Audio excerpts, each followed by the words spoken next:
Okay, gang, we're outside the hideout at the range. We're fixing to go in and give you a little peek at this custom rifle build I've been working on. Like it, don't like it, we're going to shoot it. We're going to see how it shoots. We're going to go over it when we get done, but before we get started, we're going to have to wait just a minute. While we're waiting, please click like, please subscribe. Check us out at sgt1911.com. We've got some of the girls over at the feeder having some corn. We're going to wait for them to finish dinner.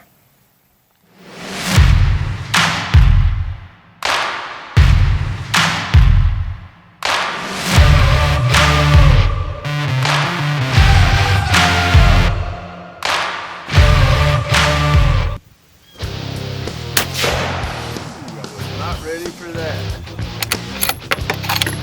Trigger's light.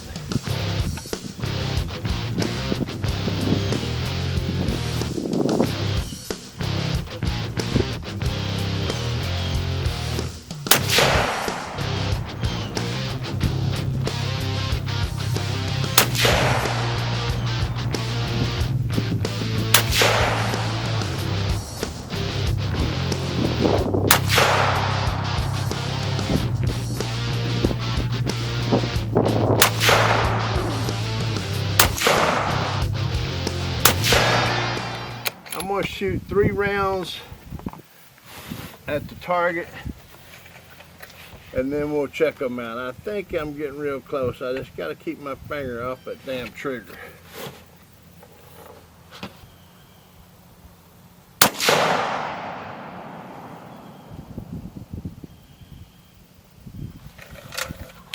One.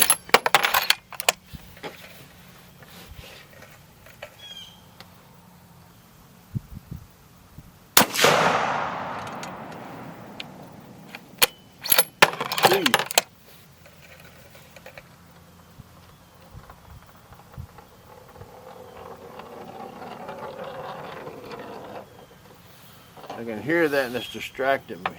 I need perfect silence.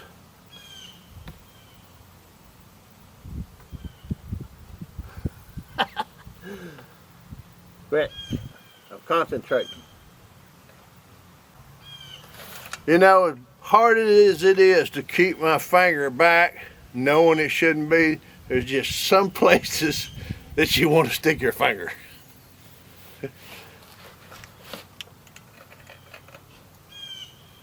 Oh, I'm in trouble, ain't I?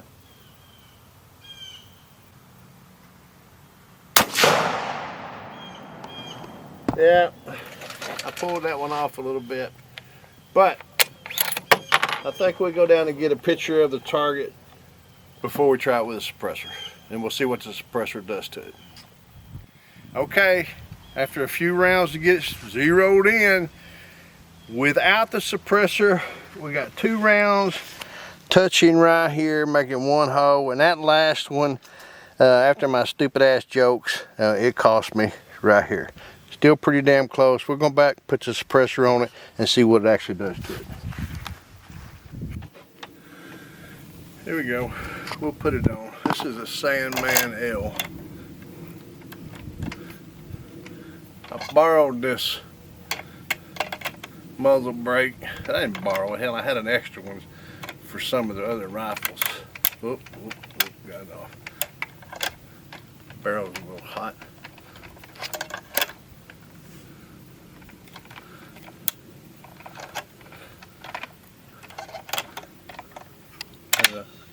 Got it. Gotta go a certain way. Get it tight so there's no wiggle in it. If there's any wiggle, we're no longer straight, we'll blow the end cap off. Alright. Boy, we got a heavy rifle now. Try to get the magazine out.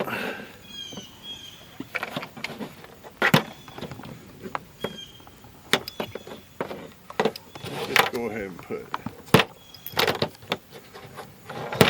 3 in it.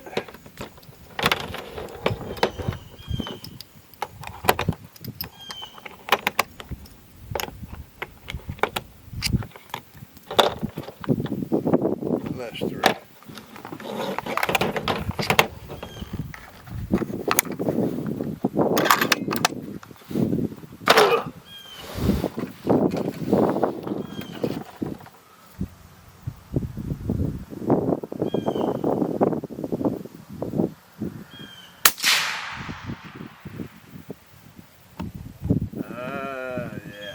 this dropped it low and to the right an inch.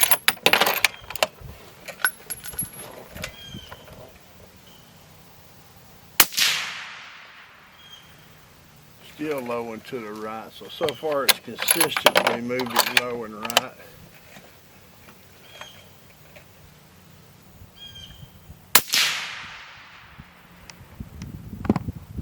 And that's where we're staying low and right to the edge.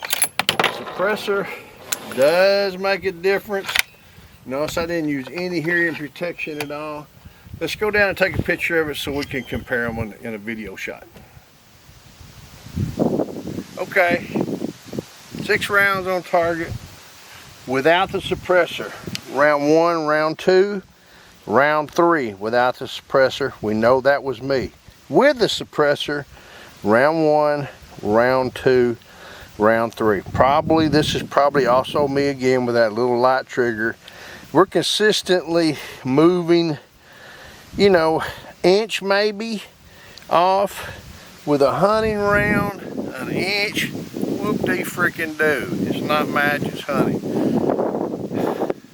Am I going to hunt with a suppressor on it? Oh, hell no, because I'm too lazy to carry it. Anyway, let's go back into the table up there where we're out of the wind and try to wrap it up just a little bit about this rifle.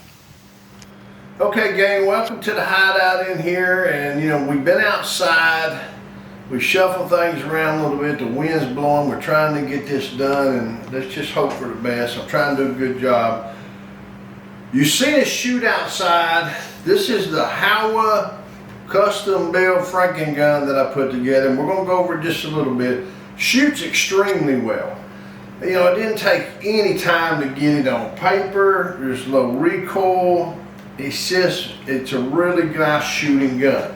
I'm going to go over some things I like about it, some things I don't like about it, and tell you what I've done. All right, first of all, I pulled off the Howa metal top loading only system, and I put on a Legacy Sports box loading bottom on it.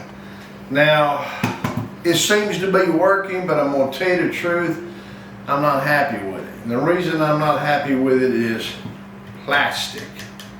I've ordered another one. It's on back order. When I'll get it, who knows. I will change this out to the metal one when I do get it, if I ever get it. Plastic, I've had them break here on the trigger guard, and it's just cheap ass stuff. So we did do that. Now, one of the other things we did that turned out really well was this Bell & Carlson stock. This is an M40 version, like a military sniper rifle. I like the color on it, and I want to tell you what happened there. This is the bull barrel 6.5 Creedmoor rifle. So when I ordered one for the short action, which was right, but somehow I got one for a mini action, which I'm not really sure what that is.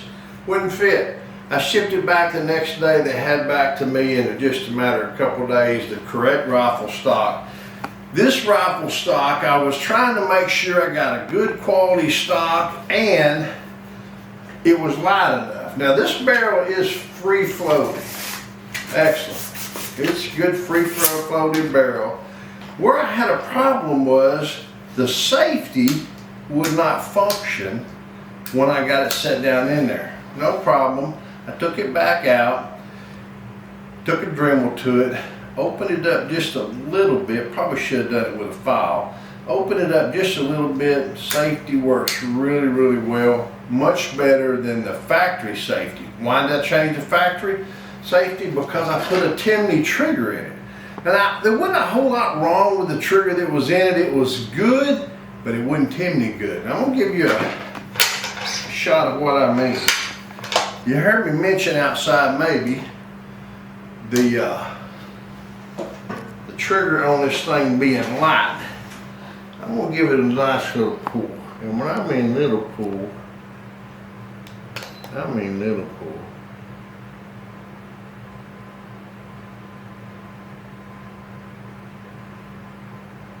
Oh, the hell is safety on? I'm thinking something ain't right. Here we go. End user spacing, head spacing. Here we go. Ready. 1.73 pounds. We're talking about a light ass trigger. Maybe too damn light. You know, when I was setting the trigger, I'd go down to that 1 point something, knowing that was 2. I'd tweak it just a hair and then go above 2, 2.5. I should have left it 2.5. It's almost at a dangerous level right now. When I do tear it apart to replace this, what I need to try to remember is add maybe a 1/4 pound to it and get it back up to 2 pounds, just over 2 pounds, and I'll be extremely happy with it. Suppressor works good on it. It's cooling off a little bit. Let's see if we can get it off, because I do want to show you a few more things about the rifle. When we did get it may not want to come off right now. We ain't gonna worry about it. I weighed this rifle at 2.5 pounds for the rifle stock. I put the scope on it, put it together without the suppressor, went back in, and it weighed 11 pounds. Shit! Who wants to carry an 11-pound rifle around in the woods? I don't. I do it in Alaska with big guns, but they're big guns. They're not 6.5. This bull barrel has got some serious freaking weight on it, and it's just not worth it to me to do it. I'm gonna get this son of a bitch off. There we go. Take a little steam to get it off. Let you have a look at the rifle. I think it looks good. I'll tell you where I'm disappointed at another spot is the damn scope that I put on it. You know, my fault. My fault, it's a hit on me. I'm the first person to say, over by your glass, over by your glass, over by your glass. I underbought glass. I bought a freaking $200 scope. Does it work? Yeah, it works. I should have put it somewhere around $800 to $1,200 set of glass on it. Then I would have had a scope and a rifle that I could have used that 6.5 Creedmoor round to set stationary with a bipod or on a rest, long way off, and hit my desired target. What I've got now is a scope that will not get that round there, and I'd have to carry this sumbitch. Neither one of them is going to work. So, you know, we still got some work to go. It's got a DNZ scope mounts. I love them. They're one piece of metal machined together. They're not going to come loose. They're not this piece loose, that piece. It's a one-piece mount. I always use those when I can. For the rifle, remember what I've done. I bought a piece of a rifle, and then I started buying pieces that I thought I wanted to build my own rifle in. And it's just like a lot of other things. Sometimes it's hit and miss, and you change it and you think you got the right part because you wanted to do this, and then when you, that ain't what I like, let me go change this.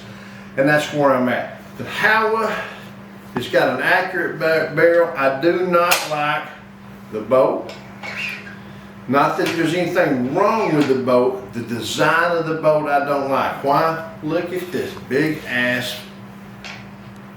Look at that. Look how far that goes, that lift. I love the Seikos and the X boats. Why? Because they stop about right here.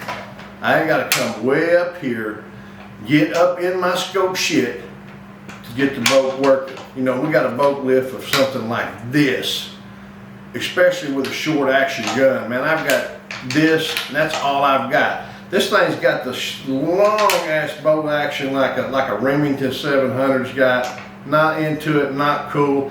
You know, I'm not bashing the Remington 700. I know a lot of you guys are gonna love them, but the truth is, until you drive a Cadillac, you drive a Cadillac. Once that subbitch starts burning oil, you won't get rid of it. When you get something nice and you experience something nice, that kind of spoils your ass, and that's the way I am. I've been fortunate enough to shoot some nice rifles, some nice handguns. I'm trying to build myself one.